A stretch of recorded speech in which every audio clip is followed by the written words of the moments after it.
So, guys, today we are going to study a very important topic, amoebiasis and infections with free living amoeba.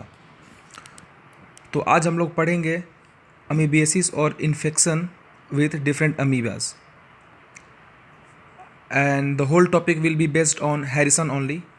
So let's get into it. So guys, amoebiasis एक infection होता है जो इंटेम्बा histolytica के चलते होता है, ठीक है, जो कि इंटेस्टिनल प्रोटोजोआ होता है, जिसमें 90% जो पेशेंट होते हैं और लोग होते हैं वो एसिम्टोमेटिक होते हैं, और बाकी जो 10% लोग होते हैं उनमें इन्वेसिव अमीबियासिस का सिम्टम देखा गया है, जिसमें इंटेस्टिनल कोलाइटिस, डिसेंट्री और डायरिया जैसा सिम्टम आते हैं। और उनमें से कुछ पेशेंट्स को एक्स्ट्रा इंटेस्टिनल अमीबियासिस होता है, जिसमें लिवर में एब्सेस बन जाता है और कभी कभी लंग्स में जाता है, तो प्लूरल इफ्यूजन जैसे केसेस आ सकते हैं। और 0.1% लोगों में सेरिब्रल इन्वॉल्वमेंट भी देखने को मिलता है। तो दोस्तों, सबसे पहले हम जानेंगे कि लाइफ साइकिल और ट्रांसमिशन ऑफ इंटेमीबा हिस्टोलिटिका। तो एज वी नो कि Entamoeba histolytica is acquired by injection of viable cyst from faecally contaminated water, food and hands, right. So अगर कोई पर्सन जो है, अगर वो स्टूल पास करता है तो उसके स्टूल में सिस्ट और ट्रोफोजोइट्स दोनों होते हैं। तो ट्रोफोजोइट्स जो होते हैं वो एयर में रेसिस्टेंट नहीं होते हैं, लेकिन जो सिस्ट होता है वो एयर में रेसिस्टेंट होता है कुछ दिनों तक, और मॉइस्ट एयर में और मॉइस्ट कंडीशन में। तो वो जो सिस्ट होता है वो कंटेमिनेटेड वाटर, हैंड, फूड के द्वारा हमारे बॉडी में जाता है। उसके बाद वो स्मॉल इंटेस्टाइन में उसका एक्सिस्टेशन होता है, मीन्स जो ही वो बेसिक मीडियम पाता है स्मॉल इंटेस्टाइन में, क्योंकि स्टमक में एसिडिक मीडियम होता है तो वहाँ पे वो उसका सिस्ट अनकवर नहीं हो पाएगा। लेकिन इंटेस्टाइन में जो ही वो बेसिक मीडियम पाता है तो वहाँ पे उसका एक्सिस्टेशन होता है, और जो मोटाइल ट्रोफोजोइट्स है वो निकल जाते हैं। उसके बाद वो लार्ज इंटेस्टाइन में जाकर के कोलोनाइज करता है, ठीक है। वहाँ पे फिर ट्रोफोजोइट जो होता है वो आरबीसी को इंगल्फ करता है, तो उसमें हीमेटोफेगस उसको बोलते हैं, क्योंकि आरबीसी को इंगल्फ करता है। उसके बाद एक बार फिर से लार्ज इंटेस्टाइन में जाकर के इंसिस्टेशन होता है, और फिर वो फीकस के थ्रू सेड होता है, और फिर वो किसी पर्सन के थ्रू हैंड या फीको ओरल ट्रांसमिशन उसका होते रहता है, ठीक है। कभी कभी दोस्तों क्या होता है कि ये जो ट्रोफोजोइट्स है वो ब्लड के थ्रू इन्वेड करके लीवर में चला जाता है, तो उसको वेनस के पोर्टल वेनस ट्रांसमिशन होता है। और लीवर में अगर राइट लीवर को इफेक्ट करता है तो उसके थ्रू हमारा प्लूरल इफ्यूजन के चांसेस बढ़ जाते हैं। अगर लेफ्ट लोब को इन्फेक्ट करता है और वहाँ पे एब्सेस बनाता है तो पेरिकार्डियल इफ्यूजन के चांसेस बढ़ जाते हैं, जो कि एक बहुत ग्रेव प्रोग्नोसिस होता है। तो दोस्तों चलिए जानते हैं अब एपिडेमियोलॉजी इसके बारे में।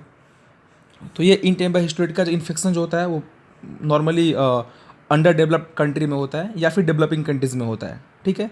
ये मेनली 5 साल से छोटे बच्चों में देखा गया है, और east Asia, Thailand, central and south America जैसे मैक्सिको और कोलंबिया में इसको ज़्यादातर देखा गया है, ठीक है। और ये उन लोगों में देखा गया है जो लोग एक्चुअली ट्रैवल करते हैं, ठीक है। Worldwide Entamoeba histolytica second most common cause of death है आफ्टर मलेरिया, ठीक है।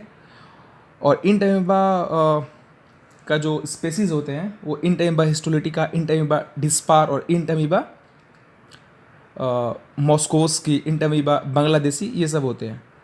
बट जो मेन डिफ्रेंसिएशन है इंटेम्बा हिस्टोलिटिका और रिमेनिंग स्पेसीज में, कि इंटेम्बा हिस्टोलिटिका जैसा कि मैंने पहले बताया आपको कि हीमेटोफेगस करता है, मीन्स वो आरबीसी को इंगल्फ करता है। बाकी जो रिमेनिंग स्पेसीज है वो आरबीसी को इंगल्फ नहीं करते। तो उसके बेसिस पे हम लोग डिफरेंस जान सकते हैं। अब जानते हैं हम लोग pathogenesis and pathology related with Entamoeba. So guys, as we know कि इंटेमीबा हिस्टोलिटिका टिश्यू को इन्वेड करता है, ठीक है। इसका साइज 20 से 60 माइक्रोन होता है इन डायमीटर, राइट। और ट्रोफोजोइट जो होता है वो कोलोनिक म्यूकोसा को अटैच करता है, ठीक है, इपिथेलियल सेल्स पे गैल-NAC1 एथेरेंस लेसिटिन के द्वारा, और ग्लाइकोसाइडेज रिलीज़ करता है एंड प्रोटीएज भी रिलीज़ करता है।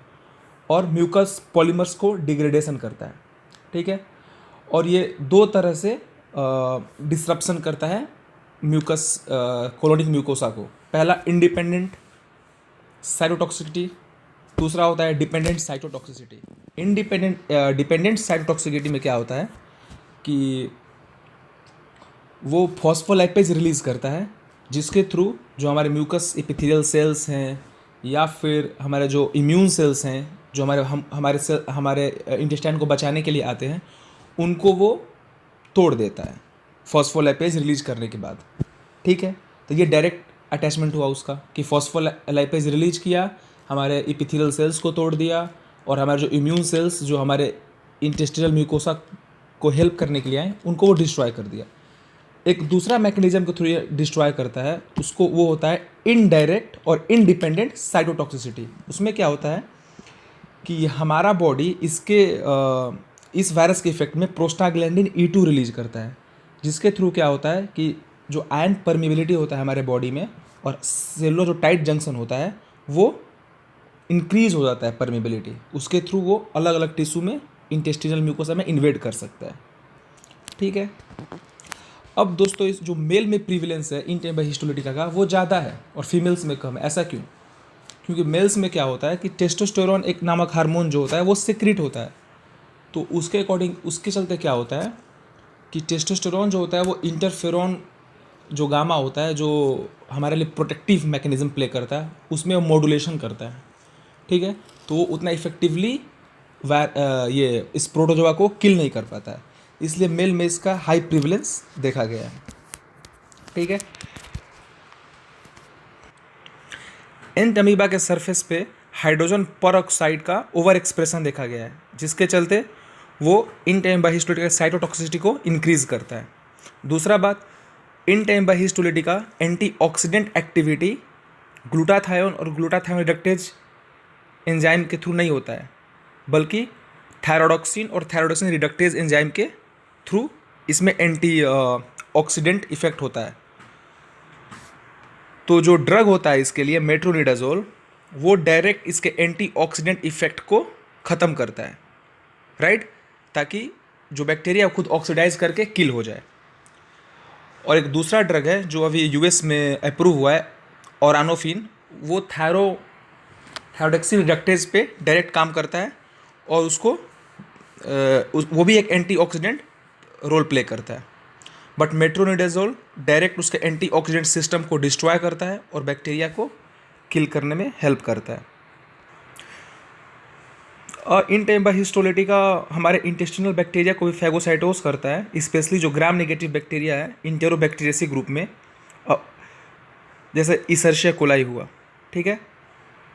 लेकिन अगर इसर्शिया कोलाई जो एक कॉमेंसल बैक्टीरिया है हमारे इंटेस्टाइन में, अगर उसका मात्रा ज़्यादा रहे हमारे बॉडी में, तो फिर क्या होता है कि इसका जो इफ़ेक्ट है वो कम हो जाता है, क्योंकि ये भी म्यूकस पे इन्वेड करता है। लेकिन अगर सपोज कीजिएगा अगर 90% या 95% म्यूकस हमारा जो इंटेस्टिनल म्यूकोसा है वो इसर्शिया कोलाई के द्वारा इन्वेड हो, जो कि कॉमेंसल है, जो प्रोटेक्टिव बैक्टीरिया है, तो फिर इसको उतना चांसेस नहीं मिलेगा या फिर इसके लिए स्पेस कम हो जाएगा इन्वेड करने के लिए, ठीक है। लेकिन अगर इसर्शिया कोलाई या कोई भी गुड कॉमेंसल बैक्टीरिया अगर उसके जो नंबर्स है वो कम रहेंगे तो ये ईजिली इन्वेड कर सकता है। इवन जो मल्टीपल पैथोजेनिक बैक्टीरिया के केसेस में इसका जो वायरलेंस होता है वो और इंक्रीज़ कर जाता है, क्योंकि वो और ज़्यादा स्पेस दे देता है, म्यूकस स्पेस दे देता है, जिसके द्वारा ये इजीली इन्वेड कर सकता है, इजीली मल्टीप्लाई कर सकता है इंटेस्टिनल म्यूकोसा पे। So now we get into clinical syndromes associated with Entamoeba histolytica. So first let's discuss intestinal amoebiasis. So guys, जैसे पता है कि सिम्टोमेटिक एमीबिक कोलाइटिस डेवलप होने में 2 से 6 वीक लग जाता है after the injection of infectious cyst, right. और इसमें मेनली सिक्कम का इन्वॉल्वमेंट होता है, फिर सिग्मॉइड कोलोन का, फिर जाके रेक्टम का इन्वॉल्वमेंट होता है, ठीक है। जब सिक्कम का इन्वॉल्वमेंट होता है तो ये अपेंडिसाइटिस जैसा मिमिक कर सकता है, क्योंकि सिक्कम का लोकेशन जस्ट एबव अपेंडिक्स होता है। तो अगर इस सिक्कम को इन्वॉल्व करता है तो एक्यूट अपेंडिसाइटिस का सिम्टम आ सकता है, ठीक है। और इसमें डायरिया हो सकता है। 40% ऑफ पेशेंट जो एमीबिक डिसेंट्री से पीड़ित होते हैं वो फेब्राइल नेचर के होते हैं, राइट। और जितने भी पेशेंट होता है वर्चुअली सारे पेशेंट का जो स्टूल अगर हम लोग देखते हैं तो उसमें हीम पॉजिटिव होता है, क्योंकि मैं पहले ही आपको बता चुका हूँ कि जो ट्रोफोजोइट है वो ऑलरेडी आरबीसी जो होता है आरबीसी को इनगल्फ करता है। तो स्टूल में जो ट्रोफोजोइट होता है स्टूल में हमारा हीमोग्लोबिन दिखता है। तो लगभग सारे पेशेंट में हीम पॉजिटिव स्टूल्स हम लोग देखने को मिलता है।